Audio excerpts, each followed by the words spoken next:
2500 से 3000 वर्ड लिखने होते हैं, और ये लॉन्ग ऐसे हो गया आपका, और शॉर्ट ऐसे में आप कम लिखते हैं। तो ज्यादातर हमारे जो major part of the topic है, major part of the topics हमारे ये होते हैं, ठीक है, ये होते हैं हमारे major part of the topic. बाकी रही बात जो अभी हमें समझने वाली जो बात है वो मैं आपको बता रहा हूँ, वो कौन सी है, इसको समझे। जब आप इस तरह हेडिंग्स बनाते हैं, सपोज कि आपके टॉपिक में आपसे काजेज पूछे जा रहे हैं और उसके बाद सॉल्यूशंस पूछे जा रहे हैं, तो आपको हेडिंग्स काजेज की और सॉल्यूशंस की लिखनी है, उसके बाद कंक्लूजन लिखना है। ये बात आप जहन में रखें, ये जहन में रखने वाली बात है जो आपसे पूछा जा रहा है। आगे चलते हैं, फिर हम क्या करते हैं, हम उससे पहले सबसे पहले एक इंट्रोडक्शन डेवलप करते हैं। अच्छा, इंट्रोडक्शन का तरीकेकार मैंने जैसे नॉर्मली बच्चों को बताता हूँ, वैसे चैनल पे भी मैंने इस चीज को काफी दफा डिस्कस किया है, अपने बच्चों को बताता रहता हूँ, स्टूडेंट्स जितने भी मेरे हैं, कि भाई आपको दो तरीके में लिखना है। एक तो आप इस काजेज को हिट करते हैं, काजेज यहाँ पे देखें, ये हमने हिट किया है ना कि भाई काजेज कौन कौन से हैं, क्योंकि हमें टॉपिक में पूछा जा रहा है। तो हम एक तो इसमें ये सारे डिस्कस करके बताते हैं कि भाई ये वाले सारे हमारे काजेज हैं, ठीक है, काजेज हो गया। उसके बाद दूसरी जो चीज है हमारा सॉल्यूशंस मेजर पार्ट है। तो जब हम सॉल्यूशंस की बात करते हैं तो वो थोड़ा बहुत हम उसको यहाँ पे देखें, ये मैंने लिखा है ना की सॉल्यूशंस, तो हम इसको भी थोड़ा सा टच देते हैं कि हमें पता है कि भाई आप हमसे क्या पूछ रहे हो, हमें पता है। नहीं नहीं, फ्रेजेस लिखने की जरूरत नहीं है, सिंप्लीफाई करें, लैंग्वेज को सिंप्लीफाई करें जितना आसान हो, ये एक तरीका ये है। आगे चलता हूं, मैं आपको बताता हूं, हेडिंग्स आपने लिख ली, वर्डनेस को टक करना है, फॉरेन को करना है, प्रमोशन को करना है, इसको करना है। अब हमारे पास इन सब के जो है पैराग्राफ राइटिंग होने चाहिए, इन सब के पैराग्राफ हमारे पास होने चाहिए। पैराग्राफ होगा तो हम काम करेंगे, अगर पैराग्राफ नहीं होगा तो हम किस तरह डेवलप करेंगे। तो हम पैराग्राफ इस तरह लिखते हैं, ये हम पैराग्राफ लिखते हैं, और पैराग्राफ में ये वाली जो चीज है, ये थीसिस स्टेटमेंट है या टॉपिक सेंटेंस है, शाबाश बताएं।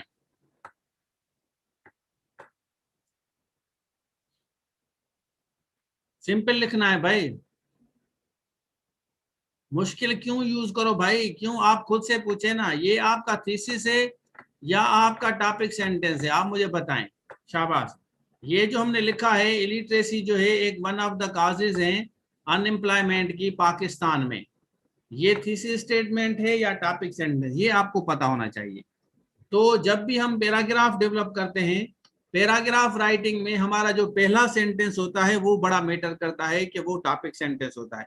वो हम ये नोट करते हैं कि मैं चीज कौन सी बताने जा रहा हूं। अगर सपोज कि मैं कह रहा हूं illiteracy one of the major causes है अनएम्प्लॉयमेंट का, तो मैंने बात किसकी की है, मैंने इलिटरेसी की बात की है, ठीक है, मैंने बात की है इलिटरेसी की।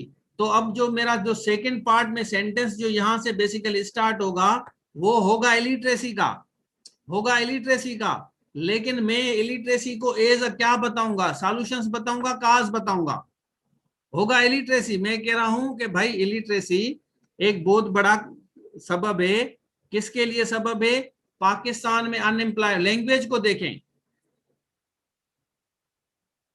हाँ कितनी, ये बता रहा हूँ, इंट्रोडक्शन की भी बता रहा हूँ। तो यहाँ पे अभी हम बता रहे हैं कि बेसिकली हमारा टॉपिक है अनएम्प्लॉयमेंट। तो मैं कह रहा हूँ इलिटरेसी जो है, ये जो जहालत है, जहालत, अभी यहाँ पे ये मैं बता रहा हूँ, जहालत जो है अनएम्प्लॉयमेंट का बहुत बड़ा सबब है, ठीक है।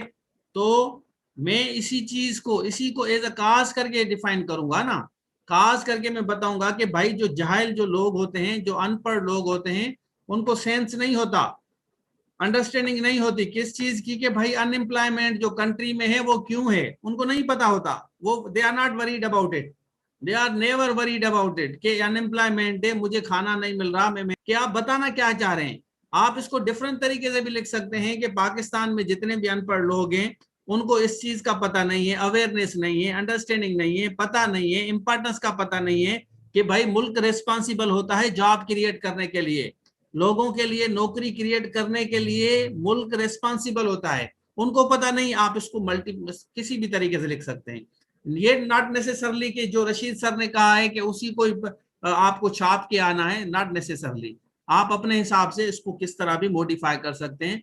लेकिन आपको ये पता होना चाहिए कि आप लिख क्या रहे हैं। हाँ, थीसिस स्टेटमेंट भी बता रहा हूँ। थीसिस स्टेटमेंट पहले आप इस पे आ जाएं।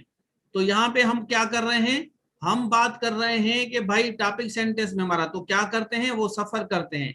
दे नेवर बादर, परेशान नहीं होते किसके बारे में, तालीम के बारे में।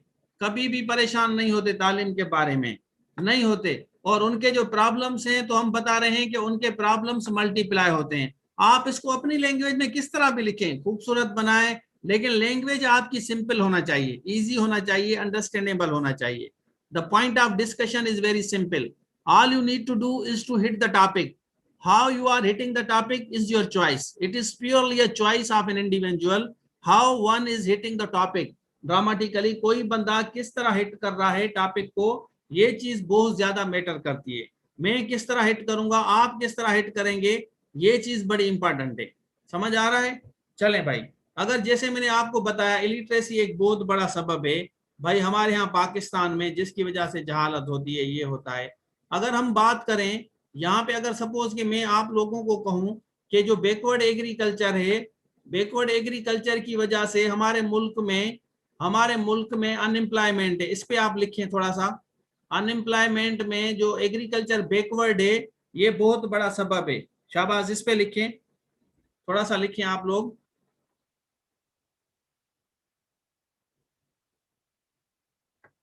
अनएम्प्लॉयमेंट के बाद जो एंड आएगा वहां कामा यूज नहीं होगा, कौन सा?